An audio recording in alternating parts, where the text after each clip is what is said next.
طبيعة الله من كتاب الله الذي أحبه للقس سامح موريس. هل تعرف يعني إيه إلحاد؟ الإلحاد هو الإيمان إن مفيش الله. يا ترى هل فكرت في مرة مين هو الله؟ وإيه هي طبيعة الله؟ هل جواك أسئلة عن الله وما لقيتش إجابة ليها؟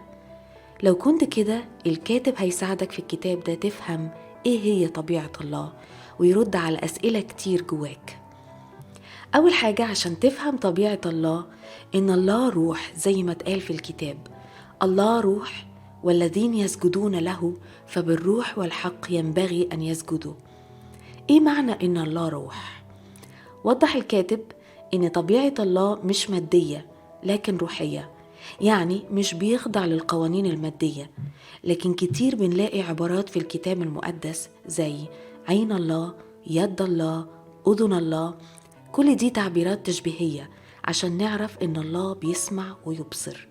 أما الإنسان فهو تراب من الأرض ونفخ الله فيه فصار نفس حية. عشان كده الإنسان روح ونفس وجسد، لكن الله روح. عيوننا مادية ما تقدرش تشوف الله، رغم إن ربنا عايز يعلن عن نفسه لينا. قال الله لموسى ما تقدرش ترى وجهي وتعيش، لأن ببساطة عشان يشوف موسى الله لازم يخرج من الجسد المادي. والحقيقة دي بترد على كل شخص بيسأل ليه مش بشوف الله على الأرض أو في الفضاء، زي يوري جاجارين أو الإنسان صعد للفضاء اللي قال صعدت للسماء ولم أجد الله في السماء. ولأن الله بيحب الإنسان وعايز يعلن نفسه صار ظاهر في الجسد عشان الإنسان يشوفه. التلاميذ نفسهم قالوا الذي سمعناه، الذي رأيناه بعيوننا، الذي شاهدناه ولمسته أيدينا.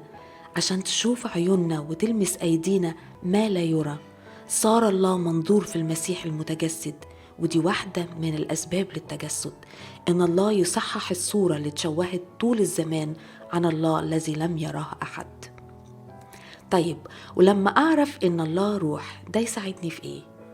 جاوب الكاتب ده يخليني دايما أشوف الله بروحي مش بعيني. أوضح لك أكتر.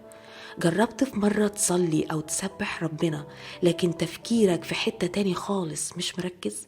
كتير بنعبد ربنا بالجسد، بس رغم إن الله روح كتير بنصلي أو نسجد بالجسد وأرواحنا مشتتة.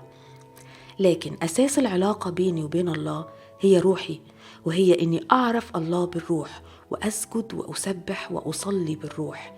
ونتيجة لكده نفسي تدرك ده وتفهم وتحس، والجسد يطيع يقف ويركع مهما يكون الشكل، المهم روحي تتقابل معاه. تاني حاجة في طبيعة الله إن الله شخص، ومش معنى كده إنه بشر، لكن إحنا اتخلقنا أشخاص على صورة الله وشبهه. ووضح الكاتب معنى إن الله شخص، يعني هو مش مجرد فكرة أو مبدأ أو قوة، لكن الله شخص ليه فكر خلاق وإرادة حرة ومشاعر. الله خلق الإنسان على صورته، ليه فكر خلاق يقدر يخترع ويطور من نفسه، وليه إرادة حرة يقدر يختار بيها الخير أو الشر ويميز بين الصح والغلط، وليه مشاعر بيتفاعل بيها مع الظروف والأحداث المختلفة.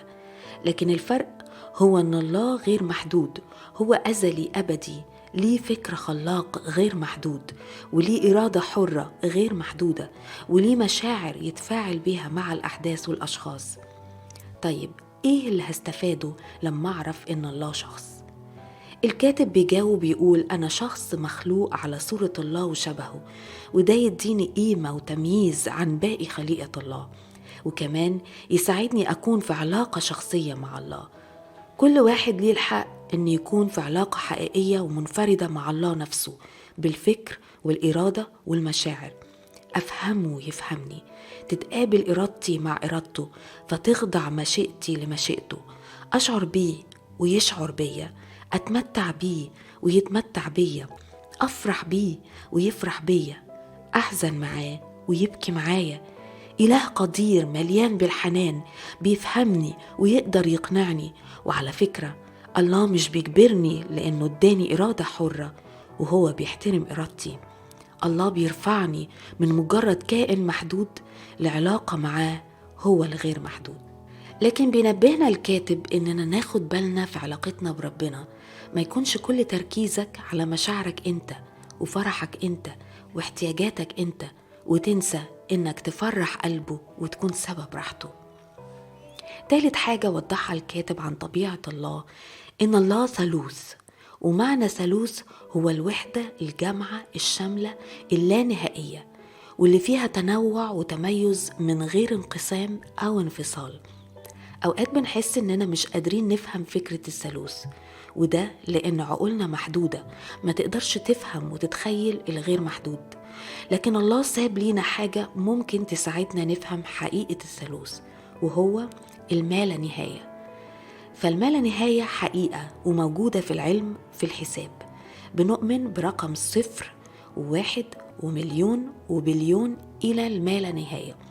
طيب إزاي أقدر أوصف اللامالا نهاية؟ للأسف عقولنا محدودة، مش هتقدر توصف المالا نهاية، لكن رغم كده بنقتنع بيها ونؤمن بوجودها. وهنا نيجي لسؤال، هل المالا نهاية واحدة ولا كتير؟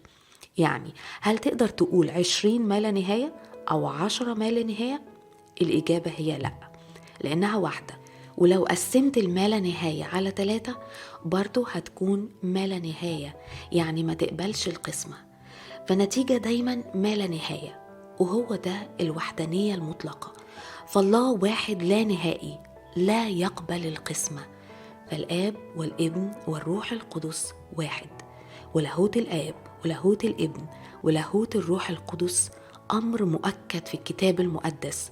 ووضح الكاتب أن هناك تميز في الدور والأعمال بين الآب والابن والروح القدس، لكنهم واحد في الصفات، كلهم متساويين ومفيش واحد من الأقانيم أقل من التاني. وطبيعة الثالوث بتخليني أفهم الوحدة والتنوع في الخليقة.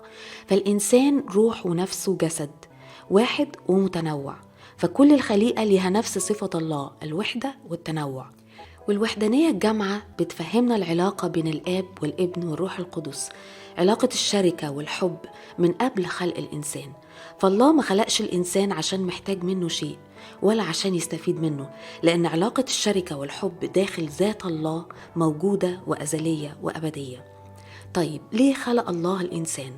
خلق الله الإنسان عشان يستمتع بعلاقة حب وشركة مع الله ومع أخوه الإنسان، فتقدر تعيش جوه الثالوث في محبة الآب ورعايته ونعمة الابن اللي غفرت وسترت كل خطية، وشركة الروح القدس اللي بتعينك وتأيدك في الطريق، وكمان في شركة مع إخواتك في الجسد.